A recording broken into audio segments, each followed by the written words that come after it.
Swastiastu. Perkenalkan, nama saya Dr. Eri Heriawan dengan NIM 21120711051, jurusan Dharma Duta, Prodi Pariwisata Budaya Hindu, mata kuliah Seni Budaya.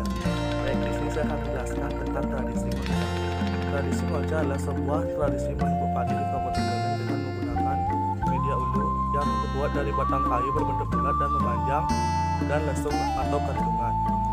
Dua alat tradisional inilah yang biasanya digunakan warga untuk proses pengolahan padi menjadi beras yang dilakukan oleh kelompok. Alat tersebut dipukul atau ditemukan ke dalam kantungan sehingga menghasilkan bunyi yang unik. Namun lambat laun perkembangan alat komoditisasi seperti adanya penggilingan beras, maka alat konvensional seperti ulu dan kantungan mulai ditinggalkan oleh warga dan tradisi Ngonca ini pun terancam punah. Walaupun sudah hampir lenyap, tradisi ini yang berasal dari Singaraja ini ternyata bisa kita dapat ditemukan di Banjar Pakraman, Kelurahan Paket Agung, Singaraja, Kabupaten Buleleng. Banjar Paketan adalah salah satunya banjar yang ada di Singaraja yang dimana masih dilestarikan tradisi Ngonca. Tradisi ini pun digelar dan dilaksanakan saat upacara agama tertentu seperti saat menyambut perayaan Hari Nyepi dan saat hari pembukaan anak atau saat munculnya peristiwa alam.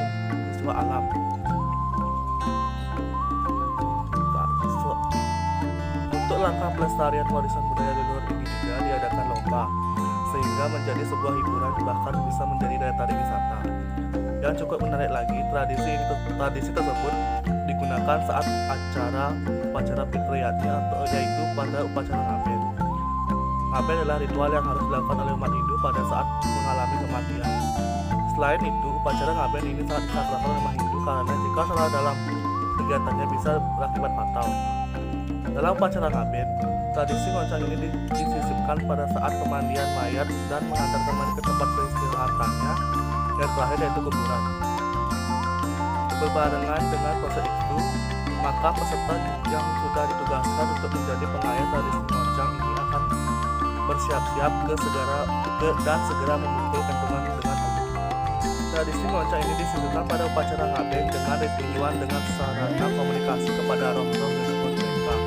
Walaupun tidak ada dalam awik-awik atau aturan tertulis, para pengayat secara spontan memukul dengan kantungan dengan cara bergantian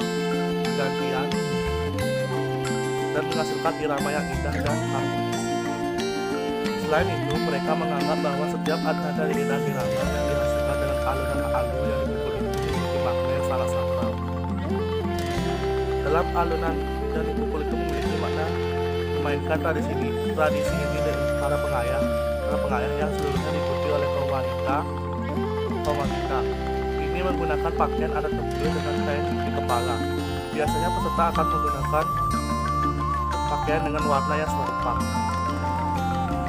Peserta tradisi Ngoncang ini dalam sejarahnya dilakukan hanya para wanita yang bisa menggunakan elu dan kentungan untuk mengubah padi menjadi beras.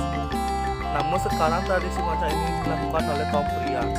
Dilakukan secara berkelompok dalam kegiatan adat terdiri dari 6 sampai dengan 8 orang. Saat mengumpulkan elu pada kantungan, mereka melakukan secara bergantian sesuai dengan aturan. Sehingga kebersamaan mereka dalam melakukan ketukan tersebut timbul irama yang unik dan menarik. Sehingga tradisi Ngonca ini pun bisa diartikan kebersamaan dan keharmonisan yang merujuk konsep Trihitara. Adapun 7 universal kebudayaan dalam tradisi Ngonca. Yang pertama yaitu sistem bahasa. Bahasa yang digunakan yaitu bahasa Bali. Yang kedua, sistem pengetahuan. Dalam tradisi ini biasanya masyarakat memiliki perhitungan hari berdasarkan bulan atau tanda-tanda bagi kehidupan. Yang ketiga, sistem organisasi kemasyarakatan, yaitu tradisi Ngonca tersebut dikelompokkan masyarakat, kehidupannya diatur oleh adat istiadat dan aturan-aturan berbagai macam kesatuan dalam kehidupan kemasyarakatan. Yang keempat,